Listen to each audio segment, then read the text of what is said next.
Mr. Ken Pennington, thank you so much for coming down. Just to really dive right in, we have seen in 2019 some instances of terrorism from strands that have come off of the IRA, the new IRA, and other groups. Small explosives being sent to various places in London. We've had bombings in Derry. A journalist was killed in the crossfire. Would you be able to speak to what these groups are looking to accomplish and how similar or dissimilar they are to the IRA that people knew from the Troubles? Well, there's a number of smaller groups, but the primary groups are the Continuity IRA, which split from the Provisional IRA back in the late 80s, whenever the political wing, Sinn Féin, decided to take seats in the Irish Parliament.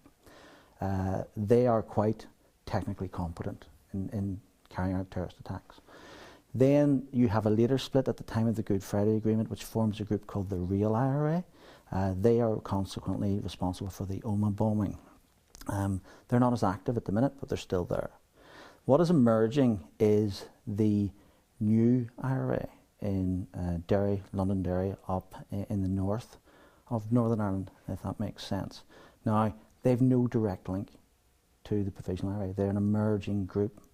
And whereas the Provisional IRA would have had a strategy of trying to get the British to have no influence or involvement in Northern Ireland or anything on the island of Ireland, the new IRA aren't pressing for a big strategic goal. That's what I'm hearing. What they just want to see is that they can maintain the torch of violent republicanism into another generation. So they're actively recruiting and trying to win support within communities. And these groups are referred to as violent dissident Republican groups because they don't associate themselves with what would have been the Provisional IRA and subsequently Sinn Féin. So we see that there are some instances of potentially violent acts to do with nationalism on the island, whether it's in Northern Ireland or people in the Republic.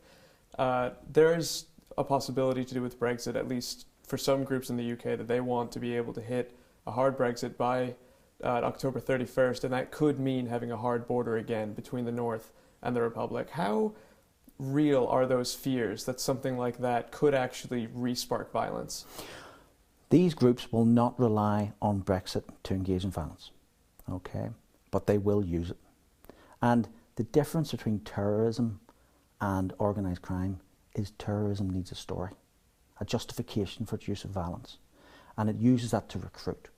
So Brexit provides that story. I mean, the border now is over 300 miles long with 280 crossing points. And when I say crossing points, I mean the ones we know of, quite apart from the places where you can cross. It's ungovernable. And they will seek to use that area to, especially if Brexit comes in and you have different taxes on each side, they will use that for smuggling to raise revenue, which is an important point or part of running a terrorist campaign. Then when they've got that, the police services on both sides will have to try and control that. When they attempt, they'll be attacked, which means you could move to hard infrastructure like we had during the height of the so-called Troubles.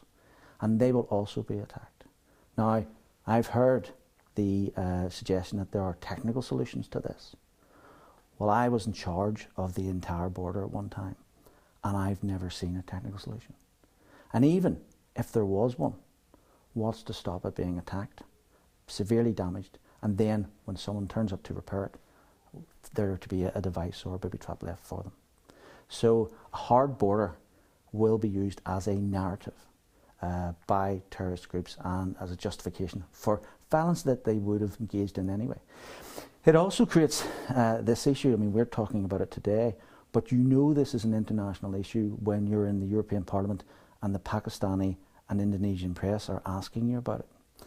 So if we get a border and a no-deal border, whether on the 31st or at another stage, and that turns into some form of a hard border, the world's press will descend on that border in the same way as they covered the Berlin Wall. Okay? Terrorists love the oxygen of publicity. They will not miss that opportunity. There will be something done in and around that time to capitalise on the press presence. And we saw a member of the press, Lyra McKee, murdered back in April in the course of a protest orchestrated by the new IRA. And this very sad thing about that is, within days, they were pleased at the attention they were getting because of the attack. So they are media focused. So, given the inherent negatives that you've laid out and the fact that you can't see a feasible way to actually set up any sort of hard border between the North and the Republic, why are certain political groups, including prominent ones in Northern Ireland like the DUP, supportive of that kind of idea? Because the alternative is a border in the Irish Sea, with Northern Ireland remaining within the UK Customs Union, but also in the EU. So therefore you don't need any regulatory checks. But that will be seen by some in the Unionist and Loyalist community as a dilution of their Britishness. And to give you some perspective of what that can morph into, back in 2013, the City Hall in Belfast had the British Union flag flying on it. And it had flown there for 106 years. But there's a democratic decision by the council to move from that policy to a policy of only flying it on designated days, which is the policy in the rest of the United Kingdom, like public holidays and the Queen's birthday and things like that. That small change, the removal of the flag, led to 3 months of consistent protest with the length and breadth of Northern Ireland, with huge protests around City Hall every Saturday. And that cost policing 21 million and cost the commerce of the city 50 million. And that was a flag. So they are very sensitive to what they see as any dilution of their perception of Britishness. See, that is an interesting point, because we do see that there are certain laws in Northern Ireland that are different from the rest of the UK. There's potential for that to be changing now, but things like abortion, things like gay marriage. But it seems to be more of an identity thing to be able to cast the Union Jack over Northern Ireland as well as the rest of the UK. Yes, and you're quite right. You know, in some of the parties they'll say they can't have any regulatory difference from Northern Ireland and the rest of the UK. Well, except for gay marriage, and except for abortion, and except for licensing laws.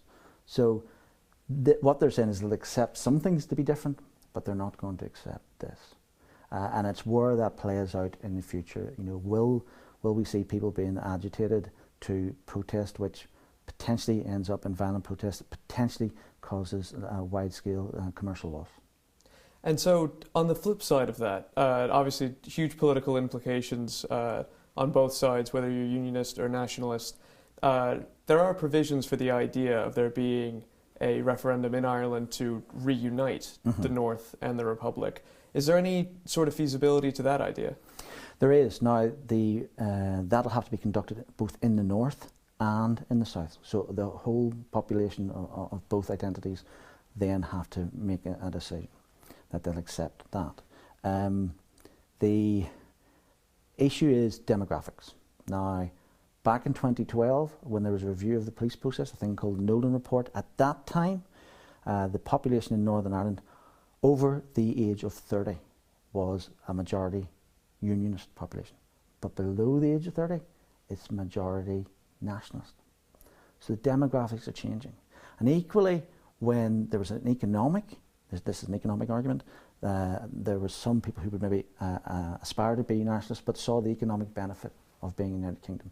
If Brexit is as damaging as people are pointing out in several reports, then you could see people recalculating that economic advantage. So you could see, certainly within a decade, a border poll, as we've said, and if it gets a majority, then you have a United Ireland. But would the Republic of Ireland want that, given what you mentioned, economics being such a big concern? Would they be able to take on what is sort of an economic drag that is represented in Northern Ireland? Northern Ireland is an economic drag insofar that it receives subvention, support, financial support, from the rest of the UK to the tune of about 2 billion a year. Now that's a couple of years ago, I don't have today's figures, but there is that. But I would expect that if we got to that point, you would see assistance from the wider European Union, which is the biggest trading bloc in the world. So it'll not be just Ireland's burden, because it'll be integrated then as part of a United Ireland into the EU, it would attract grant funding. All right, well, Mr. Pennington, thank you so much for coming down. Thank you very much for the invitation. Thank you.